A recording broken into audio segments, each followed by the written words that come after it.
पूरा 360 degree analyse करके वो लीड पेपर आपके लिए बनाया गया। Value of C is 6। Is there is any option 6? Yes, it means option number A is our right answer. Gift में रहेगा मैथ्स का lead paper. The sum of even natural number is n into n plus 1। अपनी notebook के ऊपर ये तीनों फार्मूले अच्छे से लिखिए। ये पूरे स्फीयर का एरिया, ये हेमिस्फीयर का टोटल सरफेस एरिया, ये हेमिस्फीयर का ही cover surface area. Hello students, कैसे हैं आप सब? आज की वीडियो रहने वाली है 10th क्लास के लिए बच्चों के लिए खास, क्योंकि उन्हीं की डिमांड के ऊपर मैं लेके आया हूं 10th क्लास मैथ्स के PYQs। तो आज की वीडियो में हम स्टूडेंट्स प्रीवियस ईयर क्वेश्चन के MCQ करेंगे, जिसके साथ साथ आपको उन MCQ के पूरे कंसेप्ट्स भी बताए दिए जाएंगे। और साथ ही साथ अगर आप इस वीडियो को जल्दी से जल्दी 10K व्यूज पे लेके जाते हो तो उसी के नेक्स्ट डे आपको मिलने वाला है गिफ्ट मेरी तरफ से। तो वो गिफ्ट में क्या रहने वाला है स्टूडेंट्स? गिफ्ट में रहेगा मैथ्स का लीक्ड पेपर। ऑलरेडी प्रिपेयर कर दिया गया है स्टूडेंट्स, जल्दी ही वो अपलोड कर दिया जाएगा जब आप इस वीडियो को 10K व्यूज तक पहुंचाओगे। तो स्टूडेंट्स, उस लीक्ड पेपर में हमने वो वाले सिलेक्टेड क्वेश्चंस को कलेक्ट किया है जो जेके बोर्ड 101% वहीं से डालेगा, बिल्कुल बाहर नहीं जा पाएगा। क्योंकि स्टूडेंट्स, हमने पूरा 360 डिग्री एनालाइज करके वो लीड पेपर आपके लिए बनाया गया होगा। ऑलरेडी बन गया, मैं फिर से बोल रहा हूं, तो इस वीडियो को मैक्सिमम बच्चों तक शेयर करें। तो स्टूडेंट्स, स्टार्ट करते हैं बिना टाइम वेस्ट किए आज का टॉपिक। तो स्टूडेंट्स, जैसे कि टॉपिक था PYQs ऑफ मैथ्स, तो स्टूडेंट्स ये 2023 एक्स सीरीज के PYQs आज मैं सॉल्व करने जा रहा हूं। जो फर्स्ट क्वेश्चन है इसमें, द नंबर 3 इज, ये जो 3 नंबर है वो क्या है? तो स्टूडेंट्स, फर्स्ट ऑप्शन है इवन नंबर। क्या नंबर 3 इवन नंबर है? नहीं स्टूडेंट्स, आपको मालूम है इवन नंबर्स कौन से होते हैं? The number which are divisible by 2। For example the number 2, 4, 6। तो ये हमारे पास तो इवन नंबर नहीं है, इट मींस ये ऑप्शन नहीं हो सकता। सेकंड ऑप्शन है कंपोजिट नंबर। तो स्टूडेंट्स, क्या 3 कंपोजिट नंबर है? कंपोजिट नंबर कौन से होते हैं? The number which have more than 2 factors. तो स्टूडेंट्स, 3 के तो सिर्फ 2 ही फैक्टर्स हैं, the number 1 and the number itself, है ना स्टूडेंट्स? 3 सिर्फ 1 के टेबल में आता है और 3 के टेबल में आता है और किसी के टेबल में नहीं आता, तो ये कंपोजिट नंबर भी नहीं रहा। ओके स्टूडेंट्स, थर्ड ऑप्शन है प्राइम नंबर। तो स्टूडेंट्स, प्राइम नंबर कौन से होते हैं? The numbers with two factors, the number 1 and the number itself. तो आपको मालूम है 3 जो है 3 के टेबल में आता है और 3 खुद के टेबल में आता है, तो 3 प्राइम नंबर हुआ ना, क्योंकि 3 के सिर्फ 2 ही फैक्टर हैं, the number 1 and the number itself. तो इट मींस ऑप्शन सी आपका रहेगा करेक्ट आंसर। ऑप्शन सी को आप करेक्ट करके आ जाएंगे। तो स्टूडेंट, थर्ड ऑप्शन, जो फोर्थ ऑप्शन था वो था none of these. Okay students, आपको इसी तरह का क्वेश्चन नेक्स्ट ईयर में 101% पूछा जाएगा। आपको इस तरह से पूछ सकते हैं √2 क्या है? सबको मालूम होगा √2 इरेशनल नंबर है। आपको पूछा जाएगा 6 क्या है? 6 कंपोजिट नंबर भी है, इवन नंबर भी है और नेचुरल नंबर भी है। एक ऑप्शन में दिया होगा कंपोजिट नंबर, एक ऑप्शन में दिया होगा इवन नंबर, एक ऑप्शन में दिया होगा नेचुरल नंबर और एक ऑप्शन में होगा ऑल ऑफ दीस। तो आपने ऑल ऑफ दीस को टिक करना है। ठीक है स्टूडेंट्स, आप समझ रहे हो ना? तो फर्स्ट जो आपका एमसीक्यू रहने वाला है वो नंबर सिस्टम के चैप्टर, जो आपका फर्स्ट चैप्टर है रियल नंबर, वहीं से रहने वाला है। तो स्टार्ट करते हैं नेक्स्ट एमसीक्यू, जो आपका सेकंड चैप्टर में से पूछा गया हुआ है, zeros of the quadratic polynomial. ये जो क्वाड्रेटिक पॉलिनोमियल हमें दी हुई है स्टूडेंट्स, के जीरोस निकालने हैं। आपको मालूम है क्वाड्रेटिक पॉलिनोमियल के हम जीरोस कैसे निकालते हैं? By middle term splitting. तो करते हैं हम यहाँ पे middle term splitting students, x square minus 2x minus 8 करते हैं मिडिल टर्म स्प्लिटिंग। तो कैसे करेंगे students? x square minus x keep as it is, हम इस तरह से मिडिल स्प्लिटिंग करेंगे ताकि सम 2 आए और प्रोडक्ट आए 8। तो ये आएगा 4 minus 2 minus 8 is equal to 0। So x square minus x 4 times 4x, x 2 times 2x minus minus plus 2x minus 8 is equal to 0. Keep x common from first two terms, it become x minus 4. So here also x minus 4. Here what we put? So 2x times 2x is equal to 0. It means one is x plus 2 and second is x minus 4. It means the remaining answer is x is equal to minus 2 and x is equal to 4. Okay student, x2 and x4, 2 and 4, sorry minus 2 and 4, minus 2 and 4 ये तो नहीं है, minus 2 and 4 ये भी नहीं है, minus 2 and 4 ये भी नहीं है। It means इस क्वेश्चन का जो आंसर होगा वो none of these होगा। ओके स्टूडेंट्स, तो मिडिल टर्म स्प्लिटिंग से हम इस क्वेश्चन का आंसर फाइंड आउट कर सकते हैं। तो स्टार्ट करते हैं नेक्स्ट एमसीक्यू। नेक्स्ट एमसीक्यू रहने वाला है एपी चैप्टर में से थर्ड क्वेश्चन। क्वेश्चन हमारे पास 8 टर्म ऑफ एपी। ये जो एपी हमें गिवन है इसकी 8 टर्म निकालनी है। तो स्टूडेंट्स, आप सबको मालूम होगा एपी क्या होती है? एपी क्या होता है? Series of number in which difference between any two consecutive number is same. तो स्टूडेंट्स, हमें निकालना है इसकी 8 टर्म। तो 8 टर्म कैसे निकालते हैं? 8 टर्म का फॉर्मूला होता है students a8 is equal to a plus 7d। यहाँ पे a कितना है? First term is 10 plus 7 into D. D कितना स्टूडेंट्स? a2 माइनस 7 होता है, 7 माइनस 10 इज माइनस 3, यहाँ लिख देंगे हम minus 3 is equal to 10। 7 3 times 21 plus minus minus 21। So 10 minus 21 is minus 11। Check करें क्या माइनस 11 ऑप्शन में है? तो फर्स्ट ऑप्शन में students minus 11, it means question में थर्ड का आंसर रहेगा आपका माइनस 11। इस तरह का आपको पूछ सकते हैं एपी देके कि आप 7 टर्म निकाले, 30 टर्म निकाले। अगर पूछा होगा हमें find the 15 term of AP, तो हम कैसे फॉर्मूला लगाएंगे? a plus 14d। आपको इस क्वेश्चन में आपको शायद इस साल ये आएगा, आपको एपी दी होगी और बोला होगा फाइंड कॉमन डिफरेंस। याद रखें मेरी बात, इस साल जो आपको आएगा क्वेश्चन एपी में से, वो आएगा एपी आपको गिवन होगी, find the common difference. Common difference कैसे निकालते हैं? आगे वाले टर्म को पिछले टर्म से माइनस करते हैं, a2 minus a1। So 7 minus 10 is minus 3. Okay students, अगर इस तरह का क्वेश्चन आएगा तो तब भी आप तभी आपने कर लेना है। ओके स्टूडेंट्स, तो नेक्स्ट क्वेश्चन रहने वाला है हमारे पास कोऑर्डिनेट ज्योमेट्री वाले चैप्टर में से डिस्टेंस बिटवीन टू कोऑर्डिनेट्स। तो हमें कोऑर्डिनेट्स ऑलरेडी गिवन है स्टूडेंट्स, तो हमें इन दो कोऑर्डिनेट्स के बीच में डिस्टेंस निकालना है। तो जैसा कि आपको मालूम ही होगा कैसे निकालते हैं, क्या होता है distance formula, under root x2 minus x1 का whole square plus y2 minus y1 का होल स्क्वायर। करते हैं यहाँ पे अंडर रूट ब्रैकेट x2 कितना यहाँ पे 0 माइनस x1 है 4 का whole square plus y2 minus y1, so 0 minus 3 का whole square which is equal to 0 minus 4 is minus 4 square plus 0 minus 3 is minus 3 square. So 4 square is 16, negative square is positive, 3 square is 9. It means under root 16 plus 9. So 16 plus 9 is 25. 25 is the perfect square of 5. So can I write 5 square? Square root cut, we got 5. So is there is any option 5? So it means option number B is our correct answer. Okay students? तो आपको मालूम ही होगा कैसे निकालते हैं। तो आपको 90% chance है कि इस साल फिर आपको यही सेम क्वेश्चन रिपीट होगा। आपको दो कोऑर्डिनेट्स दिए होंगे, कोऑर्डिनेट्स आपको डिफरेंट रहने वाले रहेंगे आपको, तो आपने सिंपली डिस्टेंस फार्मूला लगा के इसको फाइंड आउट कर लेना है। आपको मालूम होगा ये होता है हमारे पास x1, this one is y1, this one is x2, this one is y2। Okay students, so moving to the next MCQ, that is our question number 5 जो है हमारे पास थर्ड चैप्टर में से है pair of linear equation in two variable. Question number 5 है हमारे पास 6x plus 3y is equal to c minus 3 and 12x plus cy is equal to c has infinitely many solution then the value of c is equal to। Okay students, हमें question में कहा है ये जो pair of linear equation in two variables हैं इनकी infinitely many solutions हैं, तो c की वैल्यू निकालें। हमें मालूम है स्टूडेंट्स इनफाइनेटली मैनी सॉल्यूशन के लिए क्या होता है, a1 upon a2 is equal to b1 upon b2 is equal to c1 upon c2। तो a1 क्या होता है, x का कोफिशिएंट है 6 upon a2 क्या होता है x का कोफिशिएंट लेकिन सेकंड वाली इक्वेशन का वो होता है 12 is equal to b1 upon b2, b1 y का कोफिशिएंट 3 upon b2 भी y का कोफिशिएंट लेकिन सेकंड वाली इक्वेशन का c is equal to c1 by c2, c minus 3 upon c, c minus 3 upon c। ठीक है स्टूडेंट्स, करते हैं इसको सॉल्व। स्टूडेंट्स अगर हम इन दो इक्वेशन को सॉल्व करें तो हमारे पास आंसर मिल जाएगा, तीनों इक्वल है आपस में, c into 6 6c is equal to 12 3 times 36। 6 यहाँ पे और मल्टीप्लाई वहां पे हो जाएगा divide, c is equal to 36 upon 6, 6 times 36, so c is equal to 6। It means the value of c is 6। Is there is any option 6? Yes, it means option number A is our right answer। Moving towards next question, that is question number 6। Question number 6 में पूछा हुआ है circumference of a semi circle। ठीक है students, आधे circle का circumference पूछा हुआ है, तो पूरे सर्कल का सर्कमफ्रेंस होता है 2 pi r, 2 pi r का आधा करना पड़ेगा, पूरे सर्कल का सर्कमफ्रेंस 2 pi r, आधे सर्कल का 2 pi r upon 2, 2 से 2 cut, it means pi r। क्या pi r इसी ऑप्शन में है? Yes, option number B, it means option B is our correct answer. So moving toward next question, that is question number 7। Question number 7 है students हमारे पास, how many parallel tangent circle है। एक circle से हम कितने पैरेलल टेंजेंट ड्रा कर सकते हैं? तो स्टूडेंट्स हम एक सर्कल से सिर्फ 2 ही पैरेलल टेंजेंट ड्रा कर सकते हैं, जैसे मैंने ये यहाँ पे किया है। अगर मैं थर्ड टेंजेंट ड्रा करने की कोशिश करूंगा वो पैरेलल नहीं होगा। अगर मैं इस पॉइंट से टेंजेंट ड्रा करूंगा, ये वाला टेंजेंट तो है लेकिन इनके पैरेलल नहीं है, तो in a circle we have only draw 2 parallel tangent. Okay,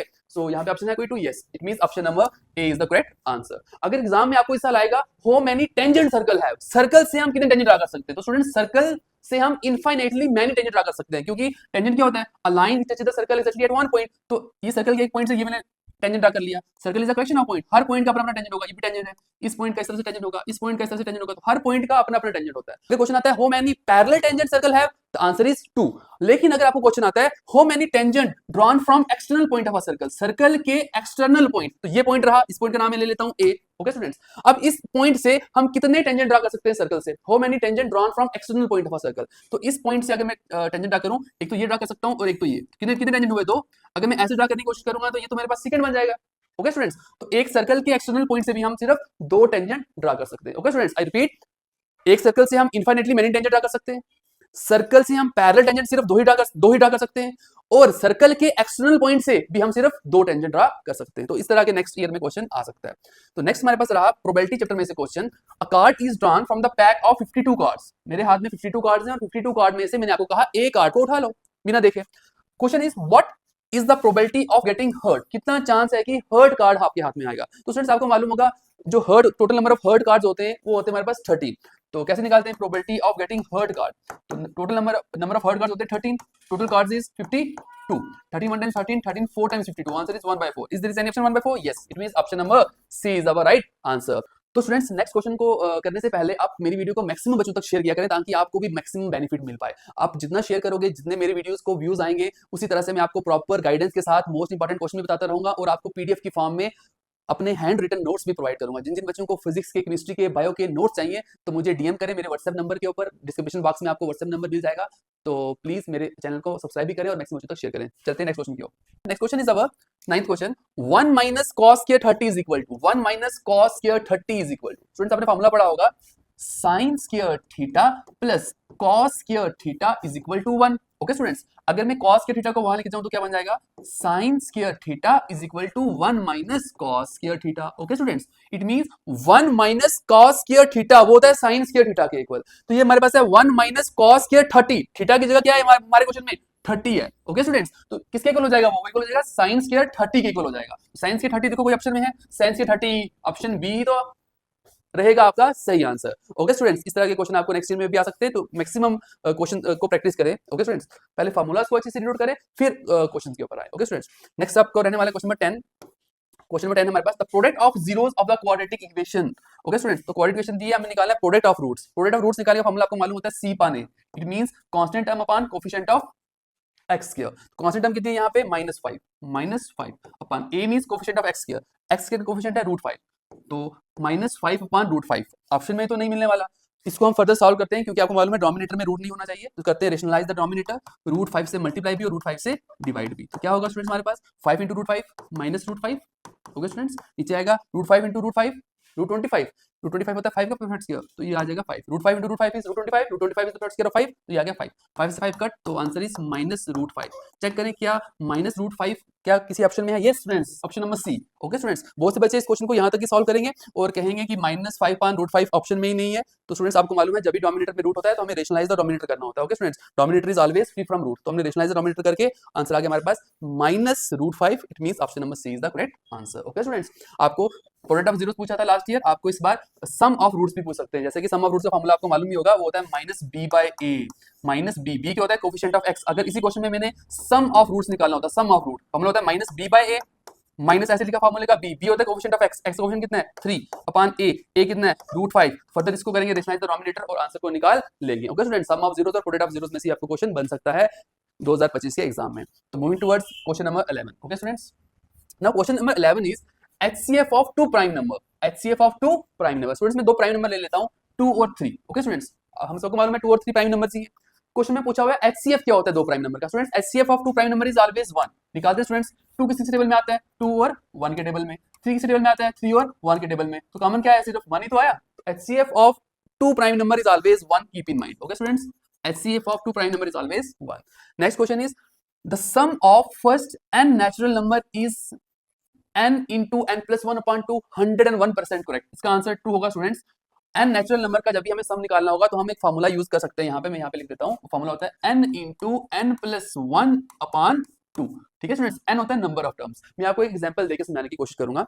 मैं यहाँ से एक रफ पेज ऐड कर लेता हूँ। स्टूडेंट्स ध्यान से देखें, फार्मूला है sum of n natural number का n into n plus 1 upon 2। Suppose करें मुझे पूछा हुआ है find sum of first 5 natural number. क्या पूछा हुआ है, find sum of first 5 natural number. First 5 natural number कौन से होते हैं, 1 2 3 4 और 5। एक्चुअल में सम करते हैं, फिर फार्मूला लगा लेते हैं। एक्चुअल में सम क्या है स्टूडेंट्स, 5 4 4 9 9 3 12 13 14 और 1 15। ठीक है स्टूडेंट्स, एक्चुअल आंसर आया 15। ठीक है, क्वेश्चन था find the sum of first 5 natural number. तो n की जगह क्या आएगा, 5 आएगा, क्योंकि 5 नेचुरल नंबर का सम निकालना है, इनटू 5 + 1 अपॉन 2। 5 की पैसिटी is 5 + 1 is 6 upon 2। Okay students, 5 6 times 30/2 and 30/2 is 15। Okay students, फार्मूले से आंसर भी 15 आया और एक्चुअल सम भी क्या आया, 15 आया। It means sum of n natural number, keep in mind, sum of n natural number is always n into n plus 1 upon 2। Okay students, keep in mind, अपने नोटबुक्स के ऊपर इसको अच्छे से लिख लें। स्टूडेंट्स एक मैं आपको और बता देता हूं एडिशनली। स्टूडेंट्स अगर आपको आ जाए इस साल find the sum of odd natural number, find the sum of odd natural number, तो स्टूडेंट्स उसका फार्मूला रहने वाला है n स्क्वायर।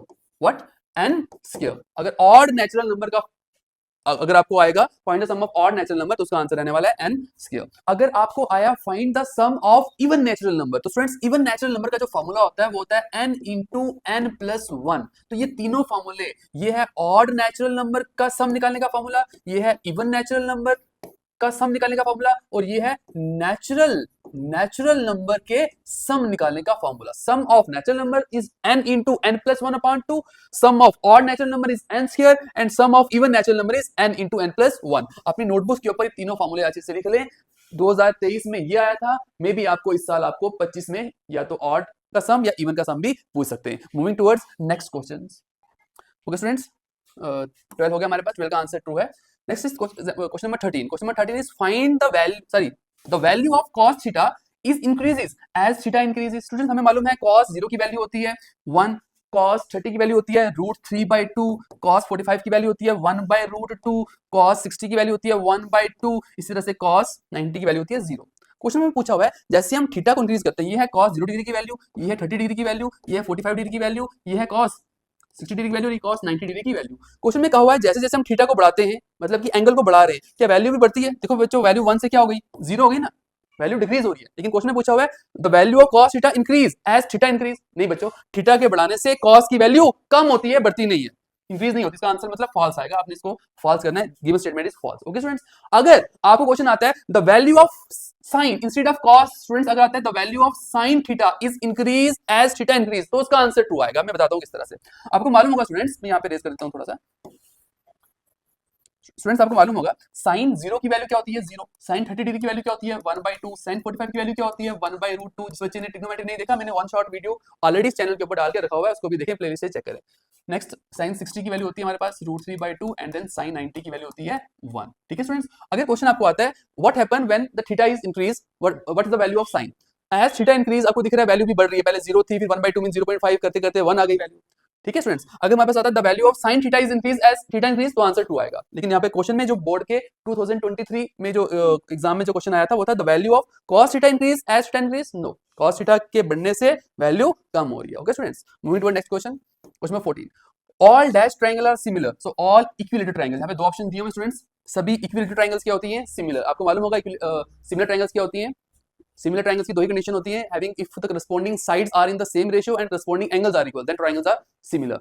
तो नेक्स्ट आपका question number 15 is the common point of tangent to a circle and circle. ठीक है students, मैं रेज करता हूं नीचे वाला, आपको थोड़ा मिसप्रिंट हो रहा होगा। Question number 15 is the common point of tangent to a circle and circle. ठीक है स्टूडेंट्स, इस पॉइंट की बात कर रहे हैं, वो पॉइंट जो सर्कल का भी है और टेंजेंट का भी है। इस कॉमन पॉइंट का नाम क्या होता है, आपने पढ़ा होगा स्कूलों में, स्टूडेंट्स को बोलते हैं हम पॉइंट ऑफ कांटेक्ट। क्या बोलते हैं, पॉइंट ऑफ कांटेक्ट। तो यहाँ पे आंसर लिख देना आपने point of contact, point of contact. The common point of a circle and tangent to a circle is called as point of contact. Start करते हैं नेक्स्ट क्वेश्चन। नेक्स्ट क्वेश्चन आने वाला है स्टूडेंट्स आपका कोऑर्डिनेट्स मैट्रिक्स में से। Again coordinate matrix से पहले भी क्वेश्चन आया था, डिस्टेंस पूछा हुआ था दो कोऑर्डिनेट के बीच में, और अब पूछा हुआ है what is distance formula, define distance formula. Students आपने लिखना है distance formula, it is the formula used to find the distance between two coordinates and the formula is, और फार्मूला भी लिखना है आपने √x2 माइनस x1 का whole square plus y2 minus y1 whole square. और स्टूडेंट्स इस question में आपको आर भी पूछा हुआ है, आपको अच्छा लगना चाहिए, जेके बोर्ड वालों ने 1 मार्क के क्वेश्चन में भी बीच में आर पूछा हुआ है। Define ordinate of a point. Ordinate क्या होता है स्टूडेंट्स, ऑर्डिनेट होता है वर्टिकल डिस्टेंस। अगर कोई भी पॉइंट हमारा कार्टेशियन प्लेन में है, वो पॉइंट y एक्सिस से कितना दूरी पे उसको बोलते हैं ऑर्डिनेट, या आप बोल सकते हो डिस्टेंस अलोंग y एक्सिस, या बोले vertical distance in a cartesian plane. Cartesian plane में किसी भी पॉइंट का वर्टिकल डिस्टेंस कितना होता है, वो उसका क्या होता है, ऑर्डिनेट। सपोज ये पॉइंट है, ये पॉइंट वर्टिकली कितना दूर है, ठीक है, ओरिजिन से, ये क्या होगा इसका हमारे पास ऑर्डिनेट। आपको एब्सिसा करके भी आ सकता है, आपको मालूम होगा एब्सिसा होता है डिस्टेंस अलोंग एक्स एक्सिस या हॉरिजॉन्टल डिस्टेंस। अगर इस पॉइंट का मुझे एब्सिसा पूछा होता तो वो क्या होता है, डिस्टेंस अलोंग एक्स एक्सिस, या इसको हम बोलते हैं हॉरिजॉन्टल डिस्टेंस। यहाँ पे जितना भी पॉइंट होता है वो इसका होता है abscissa. Okay students, moving to the next question. Next question is state basic proportionality theorem. तो स्टूडेंट्स आपने बेसिक प्रोपोर्शनलिटी थ्योरम को स्टेट करना है, इसको अच्छे से आपने प्रिपेयर कर लेना है। आपको इस बार स्टेट एंड प्रूव करके भी क्वेश्चन आ सकता है। जैसे कि आपको मालूम है क्या होती है स्टेटमेंट बेसिक प्रोपोर्शनलिटी थ्योरम की, if a line drawn parallel to one side of a triangle to intersect other two side at two distinct point, then other two sides divides in the same ratio. Okay students, आपको मालूम ही होगा इसकी statement, अच्छे से इसको पढ़ लेना है। Next question is question number 13, define angle of elevation. तो स्टूडेंट्स एंगल ऑफ एलिवेशन क्या होता है, the angle between line of site and horizontal line when it's above the horizontal level. For example आप यहाँ पे खड़े हो, ठीक है स्टूडेंट्स, आप यहाँ पे ऊपर किसी चीज को देख रहे हो, टावर को देख रहे हो, तो ये है आपकी लाइन ऑफ साइट। ठीक है, ऊपर कोई परिंदा उड़ रहा है, आप उस परिंदा को देख रहे हो। ओके, लेट अस सपोज कोई भी बर्ड है, आप बर्ड को देख रहे हो, ये है आपकी लाइन ऑफ साइट। और ये क्या आपका हॉरिजॉन्टल लाइन। हॉरिजॉन्टल लाइन और लाइन ऑफ साइट के बीच में जो एंगल होता है when the angle is above the horizontal line, लेकिन एंगल हॉरिजॉन्टल लाइन से क्या होना चाहिए, अबव, उसको बोलते हैं एंगल ऑफ एलिवेशन। लेकिन अगर आप सपोज नीचे गाड़ी चल रही है, आप नीचे किसी को देख रहे हो, आपको कुछ पैसे गिर गए, किसी के पैसे जल्दी से दिख जाते हैं ना आपको, सपोज वो नीचे पड़े हुए हैं पैसे और आप उनको देख रहे हो। ठीक है स्टूडेंट्स, आप जब इसको देख रहे हो, ये क्या आपकी लाइन ऑफ साइट और ये क्या है horizontal line. Line of sight और हॉरिजॉन्टल लाइन के बीच का angle when it is below the horizontal line is known as angle of depression. ठीक है स्टूडेंट्स, लास्ट ईयर में आया था एंगल ऑफ एलिवेशन, आपको आ सकता है angle of depression. Okay, moving to next question. Question number 19 is what is the probability of sure event. Sure event क्या होता है students, the event whose probability is 1। तो स्टूडेंट्स श्योर इवेंट की probability होती है 1, तो इसका आंसर आ जाएगा 1। ओके स्टूडेंट्स, अगर आपको नेक्स्ट एग्जाम में आ जाता है 2025 में कि व्हाट इज श्योर इवेंट, आप लिखना है the event whose probability is 1। For example मैंने आपको बोला आप डाइस फेंको, जो मैं मांगूंगा वही आएगा। तो स्टूडेंट्स मैंने बोला फेंको, आएगा 7 से कम, तो स्टूडेंट्स आएगा ना 7 से कम, तो इसको कहेंगे हम sure event. Okay students, next is last question of today video, right a formula for the total surface area of hemisphere. ठीक है स्टूडेंट्स, हेमिस्फीयर का टोटल सरफेस एरिया, तो स्टूडेंट्स हेमिस्फीयर का टोटल सरफेस एरिया होता है 3 पाई are square, और hemisphere का curved surface area होता है हमारे पास 2 पाई आर स्क्वायर, और पूरे स्फेयर का जो एरिया होता है वो होता है 4 पाई आर स्क्वायर। ये पूरे स्फेयर का एरिया, ये हेमिस्फीयर का टोटल सरफेस एरिया, ये हेमिस्फीयर का ही कवर्ड सरफेस एरिया। तो जितने भी सरफेस एरिया एंड वॉल्यूम्स वाले चैप्टर्स में फॉर्मूलाज हैं, उन सभी फॉर्मूलाज को अच्छे से पढ़ लो, 1 मार्क्स का आपको इस साल भी उन फॉर्मूलाज में से आने वाला है। मेरी वीडियोस को मैक्सिमम बच्चों तक शेयर करें ताकि आपको मैक्सिमम बेनिफिट मिल पाए।